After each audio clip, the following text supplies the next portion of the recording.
ये कहानी है हैदराबाद के एक नॉर्मल लड़के समीर की, जो एक रात अपने दोस्तों से मिलकर लेट नाइट घर लौट रहा था।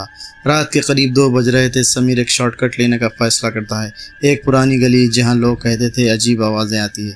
जैसे ही समीर उस गली में घुसता है, उसे महसूस होता है कोई उसका पीछा कर रहा है। लेकिन जब वो मुड़कर देखता है, वहाँ कोई नहीं होता। उसका दिल तेज़ी से धड़कने लगता है। अचानक एक आवाज़ आती है, समीर रुक जाओ। समीर भागते भागते थक जाता है, लेकिन साया उसका पीछा नहीं छोड़ता। समीर भागने लगता है, लेकिन गली ख़त्म ही नहीं होती, जैसे वो किसी लूप होल में फंस गया होगा। अगली सुबह लोगों को समीर का फ़ोन मिलता है, लेकिन समीर कभी नहीं मिला। समीर जो एक रात गायब हो चुका था, लोग समझ रहे थे वो मर चुका है, लेकिन असली कहानी अब शुरू होती है। वो शैतान के वश में हो गया था। गायब होने के 3 दिन बाद समीर के घर का दरवाज़ा खुलता है और वहाँ समीर खड़ा होता है। रात के 2 बजे वो उठता है और बिना आवाज़ के घर से बाहर चला जाता है। भाई को शक हुआ। एक रात उसका भाई ने उसका पीछा किया और जो उसने देखा उसकी ज़िंदगी बदल गई। पीछा करते करते समीर को भी शैतान के जाल में फंस जाता है।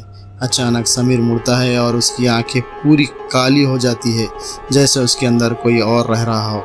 अगली सुबह समीर फिर गायब हो जाता है, लेकिन इस बार उसका भाई भी गायब हो जाता है। समीर और उसका भाई दोनों गायब हो चुके थे, लेकिन एक चीज़ मिली। एक पुरानी सीसीटीवी फुटेज में दिख रहा था समीर और उसका भाई उसी गली की तरफ जा रहे हैं, लेकिन उनके पीछे कोई और भी चल रहा है। वो चीज़ धीरे धीरे उनके करीब आती है।